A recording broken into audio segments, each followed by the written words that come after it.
Hello बच्चों, हम शुरू करते हैं आज की पढ़ाई। और आज हम क्या पढ़ने वाले हैं? आज हम पढ़ने वाले हैं पाठ 14 स्मार्ट चार्ट। स्मार्ट चार्ट का मतलब ये है कि जब भी आप कोई कार्य करते हो या फिर कोई काम आप करना चाहते हो, उसके लिए समय के अनुसार एक तालिका बनाना कि आप किस समय को कितनी देर करोगे या उसको कितने बजे आप करोगे, तो उसको तालिका के रूप में आप लिखो, तो उसको कहते हैं स्मार्ट चार्ट। तो हम शुरू करते हैं। कितने घंटे? हम सभी को टेलीविजन यानी कि टीवी देखना या रेडियो सुनना अच्छा लगता ही होगा आप लोगों को भी। वही यहाँ पे कहा है। क्या तुम जानते हो कि हम इसमें कितना समय बिताते हैं? अब आप लोग टीवी देखते होंगे, रेडियो सुनते होंगे, लेकिन क्या कभी आपने ये सोचा है कि आप उसमें कितना समय अपना लगाते हो या बिताते हो? कॉपी में एक हफ्ते तक लिखो कि रोज तुम कितनी देर टीवी देखते हो या रेडियो सुनते हो। अब आपको क्या करना है, एक कॉपी लेनी है और रोज आप जितना समय टीवी देखने या रेडियो सुनने में बिताते हैं वो उस पर लिखिए। आपको रोज ये लिखना है। एक सप्ताह में टीवी देखने या रेडियो सुनने में कितने घंटे लगे?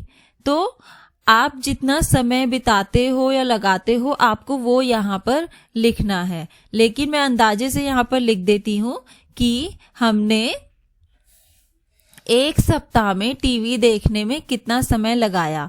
तो उसके लिए पहले हम देखेंगे कि हम एक दिन में कितना समय बिताते हैं।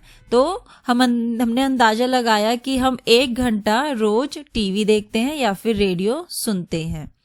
अब एक सप्ताह में 7 दिन होते हैं और एक दिन में 1 घंटा है, तो 7 दिन में 7 गुना 1 7 घंटे लगे। अब अगर आप इससे ज्यादा देर यानी कि रोज आप 1 घंटे से ज्यादा यानी कि 2 घंटे टीवी देखते हो, तो आप क्या करोगे? 7 गुना 2। अगर 3 घंटा देखते हो तो 7 गुना 3। आप रोज जितनी देर समय बिताते हो टीवी देखने में और रेडियो सुनने में, उसको आप सप्ताह के 7 दिनों से गुना कर दोगे, तो आपका निकल जाएगा एक सप्ताह में टीवी देखने या रेडियो सुनने में आप कितने घंटे लगाते हो। इस तरह एक महीने में तुम्हारे लगभग 30 गुना कितने घंटे लगे।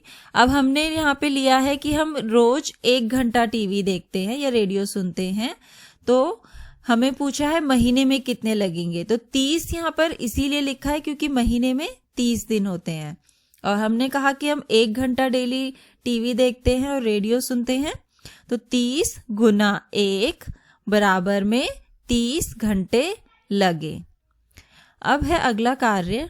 अपने दोस्तों से भी एक हफ्ते में बिताया गया समय पूछो और तालिका पूरी करो।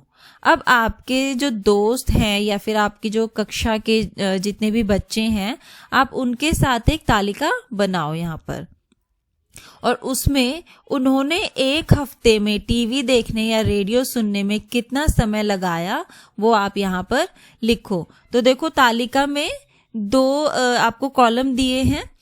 एक कॉलम में एक हफ्ते में टीवी देखने या रेडियो सुनने में लगाया गया समय लिखा हुआ है, जो कि है 6 घंटे से ज्यादा, 6 घंटे, 5 घंटे, 4 घंटे, 3 घंटे, 2 घंटे, 1 घंटा और 0 घंटा, यानी कि जिसने कि बिल्कुल भी देखा ही नहीं टीवी। दूसरे कॉलम में बच्चों की संख्या, जैसे कि मान लो आप अपने दोस्तों के साथ बैठे हो और उनमें से 2 लोगों ने देखा है 6 घंटे से ज्यादा टीवी, तो आप यहाँ पर लिख दोगे 2। उसके बाद है आपके 3 दोस्त हैं जिन्होंने कि 6 घंटे देखा है, तो आप लिख दोगे 3।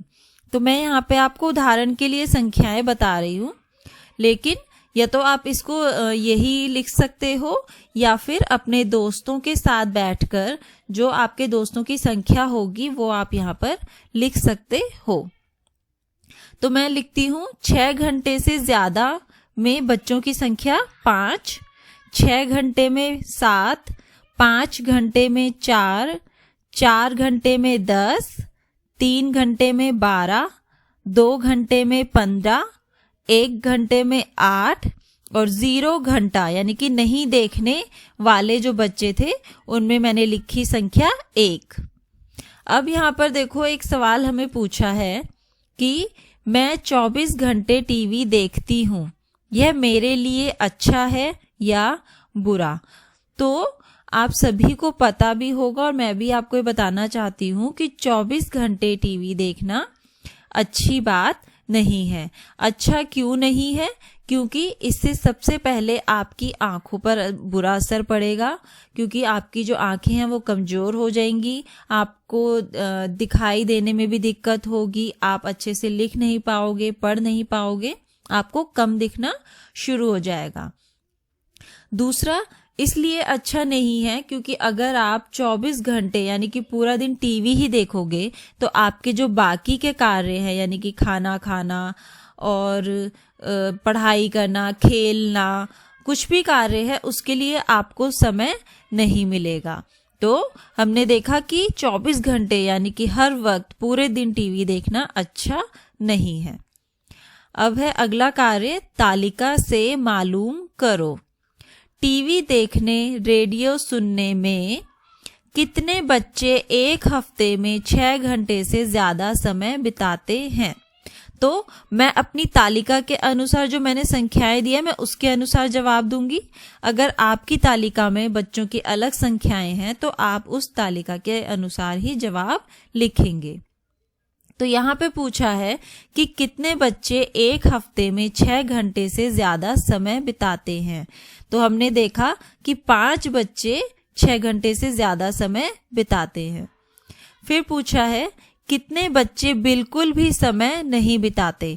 तो हमने देखा था 0 घंटा या नहीं देखने वाला, उसमें सिर्फ एक बच्चा था, तो हम लिखेंगे 1 बच्चे। फिर है ज्यादातर बच्चे एक हफ्ते में कितने घंटे बिताते हैं। तो सबसे पहले आप देखोगे कि ज्यादातर बच्चों की संख्या कितनी है, तो वो हमने देखा कि 15 है। और वो कितने घंटे टीवी देखते हैं या रेडियो सुनते हैं, वो है 2 घंटे। तो यहाँ पर ज्यादातर बच्चे एक हफ्ते में 2 घंटे बिताते हैं। फिर है बच्चे 3 घंटे से ज्यादा समय बिताते हैं। कितने बच्चे हैं जो कि 3 घंटे से ज्यादा समय बिताते हैं? तो उसके लिए आप क्या करोगे कि हम यहाँ पर देखेंगे कि 3 घंटे से ज्यादा में हम 4 घंटे भी लेंगे, 5 घंटे, 6 घंटे और 6 घंटे से ज्यादा, यानी कि 3 से ऊपर जितने भी घंटे में जिन्होंने टीवी देखा या फिर रेडियो सुना है, हम उसके बच्चों की संख्याओं को जोड़ देंगे। तो यानी कि 6 घंटे में थे 5 बच्चे जमा 6 घंटे से ज्यादा समय में थे 5 बच्चे जमा 6 घंटे में 7 बच्चे जमा 5 घंटे में 4 बच्चे जमा 4 घंटे में 10 बच्चे। तो जब आप इनको जोड़ोगे 5 जमा 7 12, 12 जमा 4 16, 16 जमा 10 26। तो हमने देखा कि 3 घंटे से ज्यादा जो है वो कुल 26 बच्चे टीवी देखने और रेडियो सुनने में अपना समय बिताते हैं। अब है कौन सा कार्यक्रम। तो टीवी या रेडियो पर अलग अलग तरह के कार्यक्रम जैसे कार्टून, समाचार, खेल, संगीत, नाटक, धारावाहिक आदि आते हैं। जूही के पिताजी को धारावाहिक देखना पसंद है, उसकी माताजी को खेल देखना पसंद करती है। जूही को समाचार संबंधी कार्यक्रम पसंद है। तो ये आप लोगों ने भी देखा होगा कि आपके घर में जो टेलीविजन या टीवी है उसमें अलग अलग तरह के कार्यक्रम आते हैं, जिसमें कि परिवार के सभी सदस्यों को अलग अलग तरह के कार्यक्रम पसंद होते हैं। अपने घर के लोगों से कहो कि वह एक कार्यक्रम बताएं जो उन्हें पसंद है और एक कार्यक्रम जो उन्हें नापसंद है। तो अब आपको क्या करना है, इस तालिका को अपने परिवार के सदस्यों के साथ पूरा करना है। तो तालिका में आप देखोगे 3 कॉलम है। सबसे पहले है परिवार के सदस्य। तो आपके परिवार में जो जो सदस्य हैं, जैसे कि यहाँ पे लिखा हुआ है माताजी, पिताजी, फिर आपके भाई हैं तो वो लिखोगे, बहन, दीदी या छोटी बहन, जितने भी आपके परिवार के सदस्य हैं आप एक एक करके यहाँ पे लिखोगे। उसके बाद है पसंदीदा कार्यक्रम। तो आपकी माताजी को पसंदीदा कार्यक्रम कौन सा है, जैसे कि अगर उनको धारावाहिक देखना पसंद है तो आप लिख दोगे धारावाहिक। फिर उनको नापसंद कार्यक्रम, उनको कौन सा कार्यक्रम पसंद नहीं आता, जैसे कि अगर मान लो उनको समाचार देखना पसंद नहीं है तो यहाँ पे आप लिख दोगे समाचार। फिर है पिताजी। तो पिताजी को अगर जैसे आपने पूछा उनका पसंदीदा कार्यक्रम और उन्होंने कहा कि समाचार, तो यहाँ पे आप लिख दोगे समाचार। फिर आपने पूछा नापसंद कार्यक्रम, तो नापसंद कार्यक्रम में जो उनको टीवी पर देखना अच्छा नहीं लगता वो आप यहाँ पे लिख दोगे। इसी तरह आप अपने घर के सदस्यों से सारे पसंदीदा कार्यक्रम और नापसंदीदा कार्यक्रम पूछकर यहाँ पर लिख दोगे। फिर है घर के सबसे ज्यादा लोगों को जिस तरह के कार्यक्रम पसंद है। आपको यहाँ पर लिखना है, पहले आप देखोगे कि घर में जब आप ये तालिका पूरी कर लोगे उसके बाद आपको देखना है कि घर के सभी सदस्यों को ज्यादातर कौन सा कार्यक्रम पसंद है। तो ज्यादा लोग कार्यक्रम पसंद होगा, मान लो कि आपके माताजी को और पिताजी को और आपके भाई को समाचार देखना पसंद है, लेकिन आपकी बहन को और आपको कार्टून देखना पसंद है।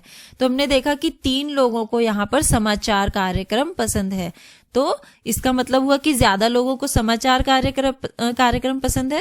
तो वही आपको देखना है कि ज्यादा लोगों को कौन सा कार्यक्रम पसंद है और वो आप यहाँ पर लिख दोगे।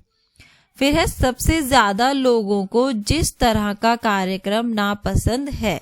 फिर आपको नापसंद कार्यक्रम में देखना है कि कौन सा कार्यक्रम ऐसा है जो कि सबसे ज्यादा नापसंद हो रहा है, वो आप यहाँ पर लिख दोगे। फिर है कार्य 2। अपने 20 दोस्तों से पता करो कि उन्हें कौन सा कार्यक्रम पसंद है और कौन सा कार्यक्रम नापसंद है और तालिका में लिखो। अब आपको क्या करना है, आपके जितने भी दोस्त हैं, चाहे यहाँ पे वैसे 20 दोस्तों से कहा है, तो आप अपने 20 दोस्तों के साथ यहाँ पर बैठोगे और इस तालिका को पूरी करोगे। तो कार्यक्रम के प्रकार आपको दिए हैं समाचार, धारावाहिक, कार्टून, हास्य और खेल। उसके बाद है पसंद करने वाले बच्चों की संख्या। तो इसके लिए मैं आपको उदाहरण दे देती हूँ, एक अंदाजे से बता देती हूँ, और अगर आप अपने 20 दोस्तों के साथ बैठे हैं तो आप उसके अनुसार भी संख्या यहाँ पर लिख सकते हो।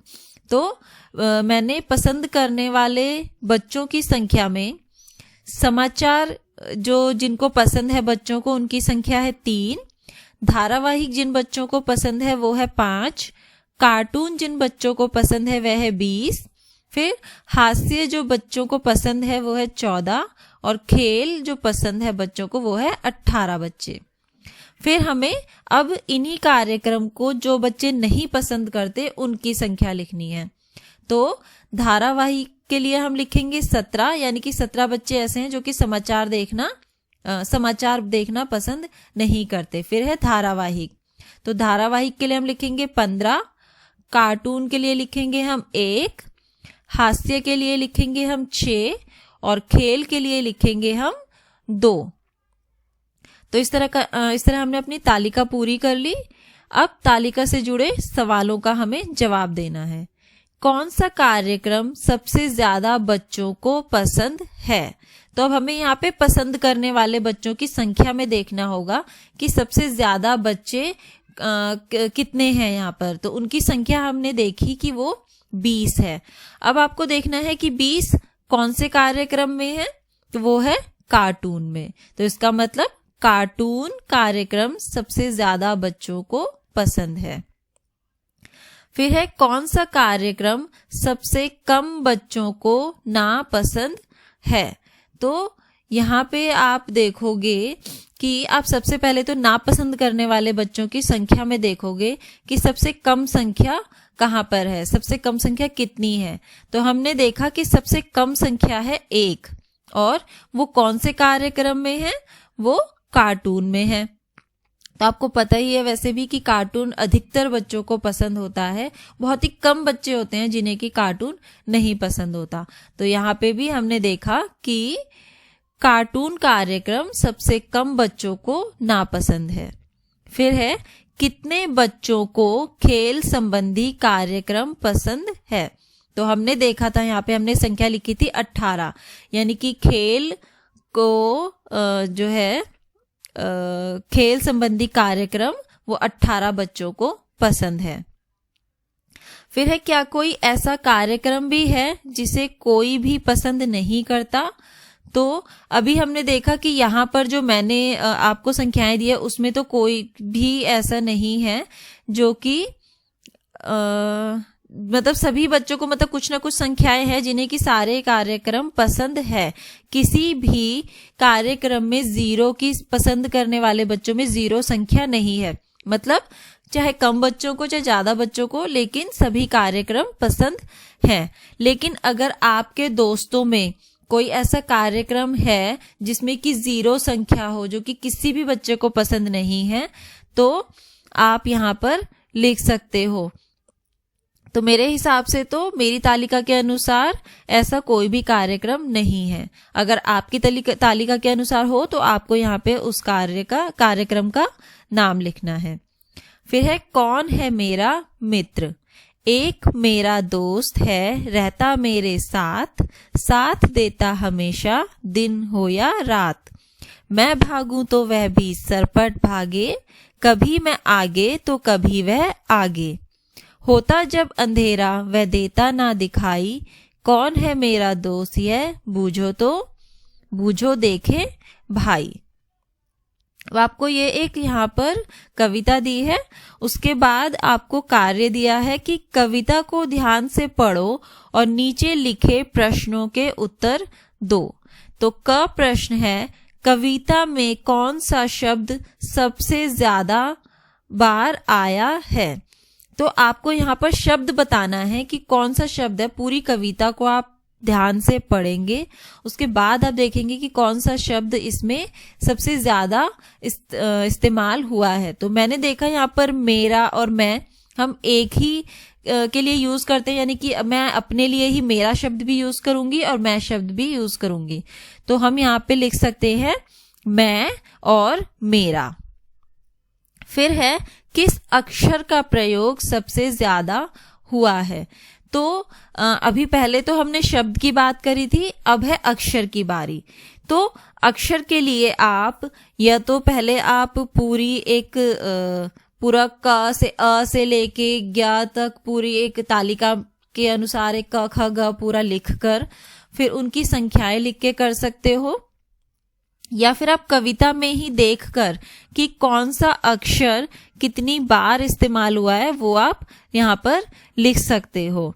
तो मैंने जब यहाँ पे देखा तो ह अक्षर जो है हमारा सबसे ज्यादा इस्तेमाल हुआ है, तो हम ह अक्षर यहाँ पे लिखेंगे। फिर है कौन सा अक्षर सबसे कम बार आया है। अब आपको ये देखना है कि सबसे कम बार कौन सा अक्षर यहाँ पे आया है। तो मैंने यहाँ पे देखा कि ज, झ, ट, ध, प ये जो अक्षर हैं बहुत ही कम बार, यानी कि सिर्फ एक ही बार इस्तेमाल हुए हैं। मैं एक बार फिर से बता देती हूँ, ज, झ, ट, ध, प ये 5 अक्षर हैं जो कि सबसे कम बार प्रयोग हुए हैं। अब अपनी भाषा की किताब से अपनी पसंद का कोई भी पैरा लो, उसे ध्यान से पढ़ो और पता करो। अब यहाँ पे जैसे कविता दी है, इसी तरह आपको अपनी कोई भी भाषा की किताब लेनी है और उसमें से एक पैरा आपको अच्छे से ध्यान से पढ़ना है। उसके बाद जब आप पढ़ लोगे तो आपको इन सवालों के जवाब लिखने हैं। कौन सा शब्द सबसे ज्यादा बार दोहराया गया है। तो जब आप उसको पढ़ लोगे तो आपको देखना है कि कौन सा शब्द सबसे ज्यादा बार दोहराया है। तो सबसे पहले आप यहाँ पे शब्द लिखोगे, उसके बाद कितनी बार वो दोहराया गया है वो आप यहाँ पर लिखोगे। तो इसके जवाब मैं आपको इसलिए नहीं बता सकती क्योंकि ये आपको करना है और आप कौन सा पैरा ले रहे हो वो आप पे निर्भर करता है और उस पैरे के अनुसार ही इसका जवाब होगा। तो इसको जरूर करिएगा इस कार्य को। फिर है कौन सा शब्द सबसे कम बार दोहराया गया है। अब आपको वो शब्द देखना है जो कि सबसे कम बार दोहराया गया है। आप यहाँ पे वो शब्द लिख दोगे। फिर है कौन सा अक्षर सबसे ज्यादा बार आया है। अब आपको ये अक्षर देखना, पहले आपने शब्द देखा था, अब आपको अक्षर देखना है कि सबसे ज्यादा बार कौन सा अक्षर आया है। फिर है घ, कौन सा अक्षर सबसे कम बार आया है। तो जो अक्षर सबसे कम बार इस्तेमाल हुआ है वो आप यहाँ पे लिख दोगे। अब है मनपसंद खाना। बच्चे आपस में बातें कर रहे थे कि वह सुबह कौन सी चीजें खाते हैं, जैसे कि चावल, गेहूं, ज्वार, बाजरे आदि से बनी चीजें। तो यहाँ पे देखो बच्चे बोल रहे हैं। पहले एक बच्चा बोलता है मैं चावल और उससे बनी चीजें खाता हूं। फिर दूसरा कहता है मैं गेहूं से बनी चपातियां खाता हूं। फिर यह लड़की बोलती है लेकिन मैं बाजरे की रोटी खाती हूं। फिर मैं जौ से बना सत्तू पीना पसंद करती हूं। और आखिरी में ये बच्चा बोलता है मेरी पसंद रागी से बनी दलिया है। तो अब आगे है अपनी कक्षा के बच्चों से पता करो और तालिका को भरो। तो आपको यहाँ पर क्या करना है, यहाँ पे आपको भोजन लिखना है। आप बच्चों से पूछोगे मुख्य भोजन, जैसे कि चावल, गेहूं, रोटी, दाल, सब्जी, दलिया, खिचड़ी। आप इस तरह का यहाँ पे भोजन लिख सकते हो। और उसके बाद आपको लिखनी है व्यक्तियों की संख्या, जैसे कि चावल कितने व्यक्तियों को खाना पसंद है वो आप लिखोगे यहाँ पे। जैसे कि अगर 10 व्यक्ति चावल खाते हैं तो आप लिखोगे 10। फिर है गेहूं, गेहूं को कितने व्यक्ति खाते हैं वो आप लिखोगे। तो इसमें आपने जैसे आप यहाँ पे लिख देते हैं हम 8। फिर है खिचड़ी, खिचड़ी के लिए हम लिख देंगे 7। फिर है दलिया, दलिया के लिए हम लिख देंगे 9। फिर है क्या बोलते हैं उसको, चावल, चावल के लिए नहीं, चावल नहीं, फिर हम लिख देंगे दाल, दाल के लिए हमने लिख दिया 15। तो इसी तरीके से आपको यहाँ पे पहले भोजन लिखना है और फिर कितने व्यक्तियों ने उसको खाना पसंद करते हैं वो आप संख्या यहाँ पर लिखोगे।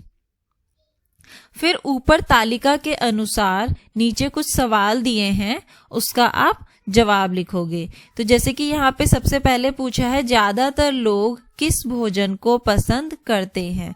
तो आपने अपने भोजन में देखना है कि ज्यादा व्यक्ति कौन सा भोजन कर रहे हैं, तो वो आप यहाँ पर लिख दोगे भोजन को। फिर है चावल खाने वाले बच्चों की तुलना में गेहूं खाने वाले बच्चे ज्यादा, कम, बराबर हैं। तो आपको देखना है कि चावल खाने वाले बच्चे गेहूं खाने वाले बच्चों से ज्यादा है, कम है या फिर बराबर हैं। तो अगर ज्यादा होंगे तो आप ज्यादा पर निशान लगा दोगे, कम होंगे तो कम पर निशान लगाओगे और बराबर होगा तो बराबर पर निशान लगा दोगे। फिर है गेहूं खाने वाले बच्चों की तुलना में ज्वार या बाजरा खाने वाले कम या ज्यादा है। तो देखो मुख्य भोजन में मैंने आपको ये खिचड़ी और दाल ये बता दिया था, आपको ये नहीं लिखना। मुख्य भोजन में जो ऊपर आपको दिए गए हैं यानी कि चावल, गेहूं, उसके बाद बाजरे की रोटी, फिर है सत्तू और फिर है रागी। तो ये 5 चीजें आप मुख्य भोजन में लिख के उसके बाद आप व्यक्तियों की संख्या लिखोगे पूछकर। तो आखिरी सवाल है गेहूं खाने वाले बच्चों की तुलना में ज्वार या बाजरा खाने वाले कम हैं या ज्यादा। तो आप व्यक्तियों की संख्या देखना, गेहूं में कितनी है और ज्वार या बाजरे में कितनी है। अगर गेहूं खाने वाले व्यक्तियों की संख्या ज्यादा होगी तो आप ज्यादा पर निशान लगाओगे, और अगर कम होगी तो कम पर आप निशान लगाओगे। अब है नाटक की तैयारी। कक्षा के सभी बच्चे एक नाटक की तैयारी कर रहे हैं। कुछ बच्चे नाटक में अभिनय कर रहे हैं और कुछ नाटक के लिए कपड़ों का इंतजाम कर रहे हैं। कुछ नाटक के सेट के लिए मेज कुर्सियां ला रहे हैं। तो देखो यहाँ पे नीचे आपको नाटक चार्ट दिया हुआ है और इसके साइड में एक तरफ लिखा है बच्चों की संख्या, और यहाँ पे देखो एक आपको ये बताया है कि ये जो एक एरो है ग्रीन कलर का, यह दिखाता है 3 बच्चों को। मतलब अगर एक ये ऐसा एरो बना है हरे रंग का, तो इसका मतलब ये 3 बच्चे हैं। 3 बच्चों के लिए एक का इस्तेमाल हो रहा है। अब चार्ट में हमने देखा कि अभिनय करने वाले हैं 3 ये बने हैं डिजाइन। कपड़े इकट्ठा करने वालों के लिए 2 डिजाइन बने हैं। संगीत देने वालों के लिए 4 और सेट बनाने वालों के लिए 2। अब आपको सवाल पूछे हैं क नाटक में कितने बच्चे अभिनय कर रहे हैं। तो हम देखेंगे कि अभिनय वाले में 3 बने हैं और एक में 3 बच्चे हैं। तो 3 में कितने बच्चे हुए? 3 गुना 3 यानी कि 9 बच्चे। फिर है ख, कौन से बच्चे ज्यादा हैं, सेट बनाने वाले या अभिनय करने वाले। तो आप पहले देखोगे कि सेट बनाने वालों में कितने बच्चे हैं। तो 2 डिजाइन बने हैं और एक में 3 है तो 2 में हो जाएंगे 3 गुना 2 यानी कि 6 बच्चे। और अभिनय करने वाले बच्चे हैं 3 गुना 3 यानी कि 9। तो हमने देखा अभिनय करने वाले बच्चे ज्यादा हैं। फिर है ग, कौन सा काम सबसे ज्यादा बच्चे कर रहे हैं।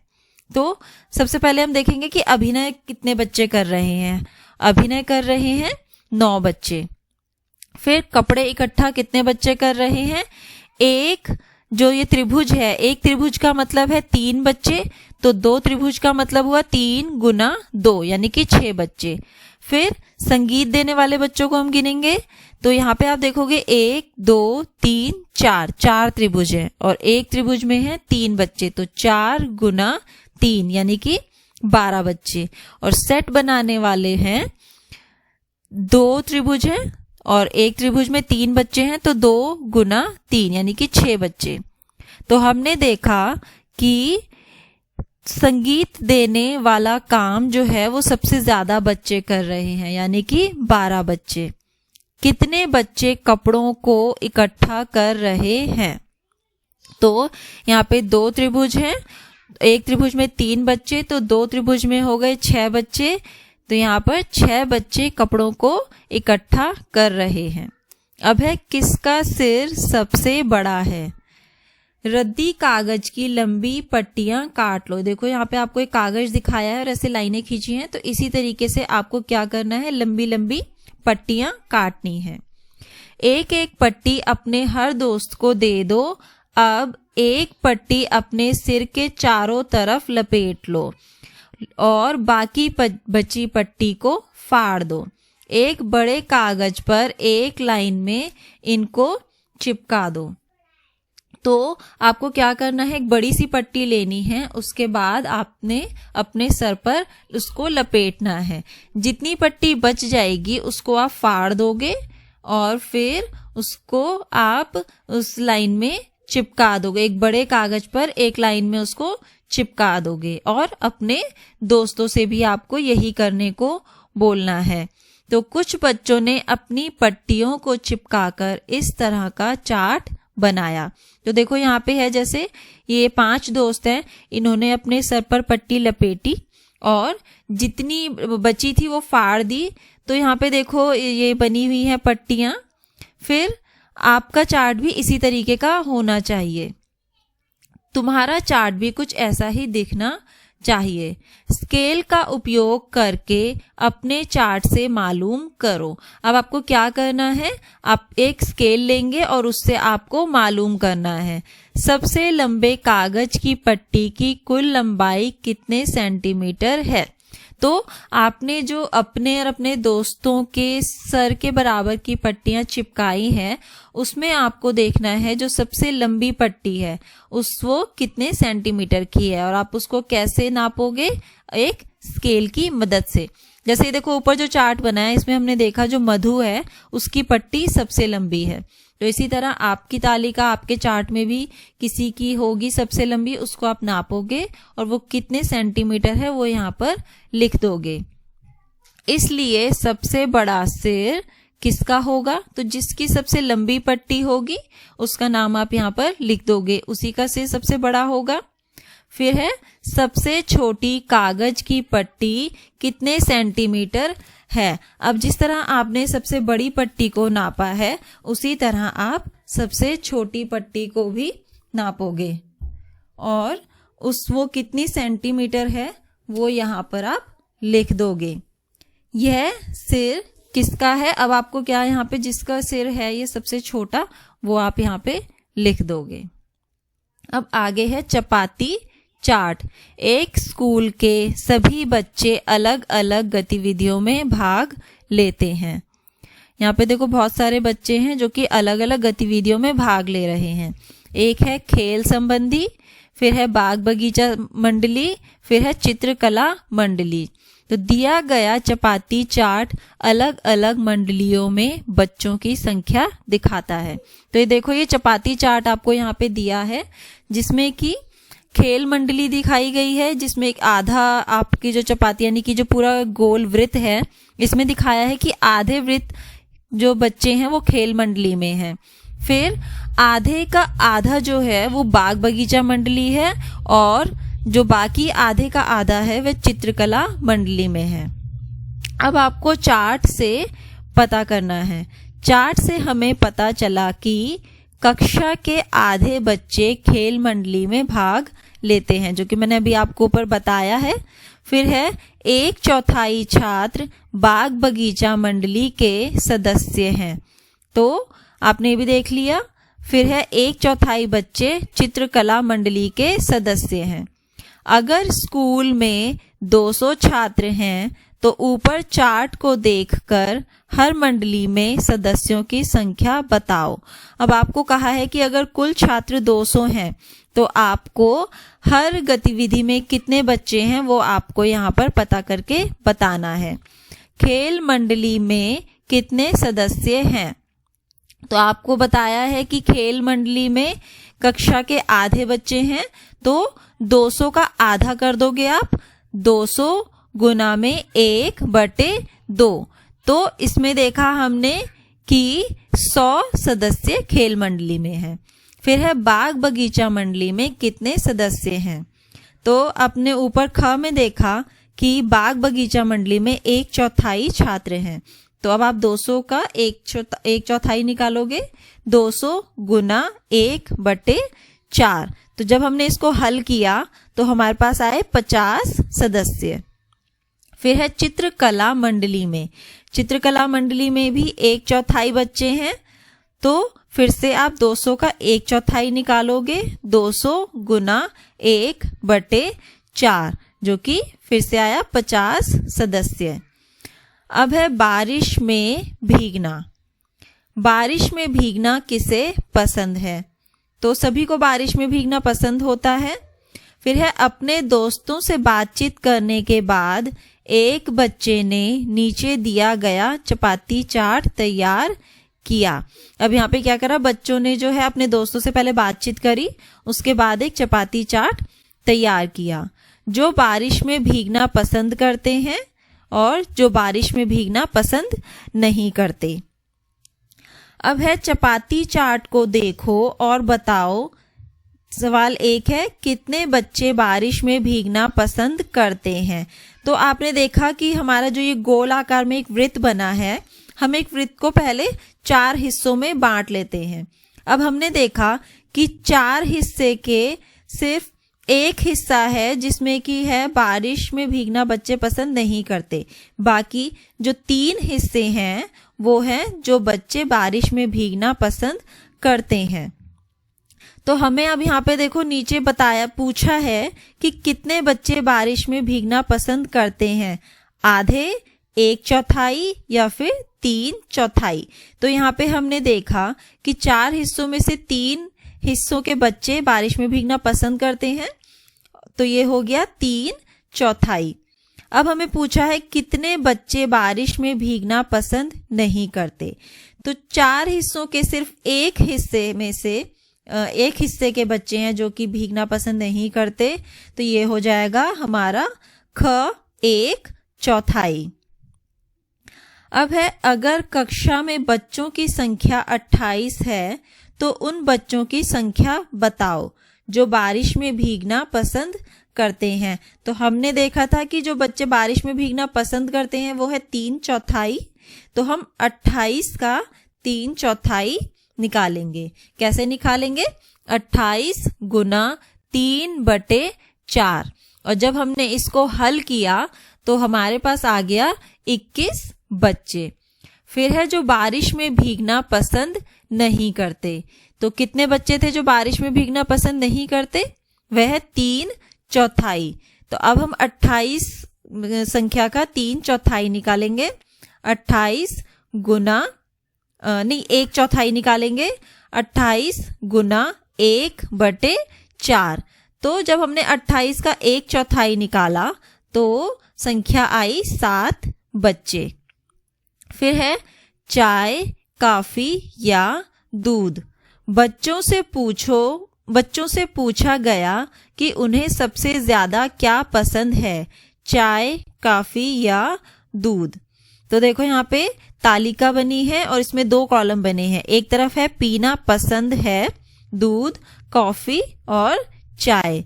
फिर दूसरे कॉलम में है बच्चों की संख्या 20, 10, 10, यानी कि दूध पीना 20 बच्चों को पसंद है, कॉफी पीना 10 बच्चों को पसंद है और चाय पीना भी 10 बच्चों को पसंद है। अब आगे आपको सबसे पहले पूछा है कुल बच्चों की संख्या। तो आप इन तीनों बच्चों की संख्या को जोड़ दोगे। 20 + 10 + 10 तो हो गई संख्या 40। अब है तालिका के आधार पर प्रश्नों के उत्तर दो। दूध पसंद करने वाले बच्चे कुल बच्चों के 1/4 है या फिर 1/2। तो इसको आप कैसे करोगे? हमने देखा कि जो कुल बच्चों की संख्या निकली थी वो थी 40। तो 40 का जो है अगर हम देखें, 40 का पहले 1/4 निकालोगे। तो 40 का जब हमने 1/4 निकाला यानी कि 40 गुना 1/4 तो संख्या आई 10। अब आप क्या करोगे? 40 का 1/2 निकालोगे। तो 40 का यानी कि 40 गुना 1/2 जब हमने हल किया तो संख्या आई 20। और हमने ऊपर तालिका में देखा है कि दूध पीना जो पसंद करते हैं बच्चे उनकी संख्या 20 है।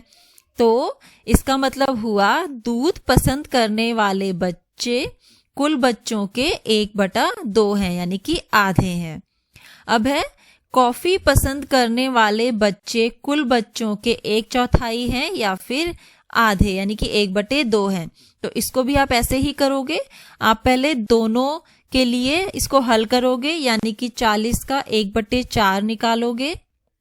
40 गुना 1/4 1/4 निकला 10 संख्या। फिर है 40 गुना 1/2 यानी कि 40 का हमने आधा निकाला जो कि निकली 20 संख्या।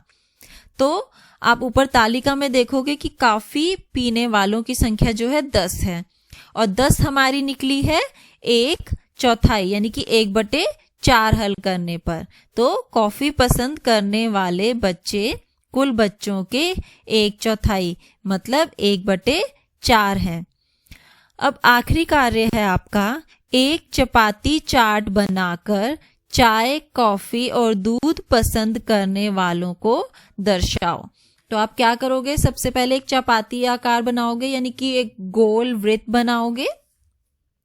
फिर हमने यहाँ पे देखा है कि दूध पीने वाले बच्चों की संख्या जो है वो कुल संख्याओं की आधी है। तो आप इस वृत्त के आधी संख्या को मतलब इस वृत्त को आधे हिस्से में बांट दोगे। पहले सबसे 2 बराबर हिस्सों में बांटोगे, जिसमें से कि जो एक बड़ा हिस्सा है वो दूध पीने वाले बच्चों का है। फिर हमारे पास एक आधा हिस्सा बचा, जिसमें कि कॉफी और चाय पीने वाले हैं, जो कि दोनों का ही 1/4 हिस्सा है। तो जो आधा हिस्सा है फिर आप उसको 2 बराबर हिस्सों में बांट दोगे, और एक में लिख दोगे कॉफी और एक में लिख दोगे चाय। तो इस तरह हमारा ये पाठ पूरा हो गया है, जो कि था स्मार्ट चार्ट। और आपने भी स्मार्ट चार्ट बनाना सीख लिया है। इसको अच्छे से दोहराइए, पढ़िए और समझिए।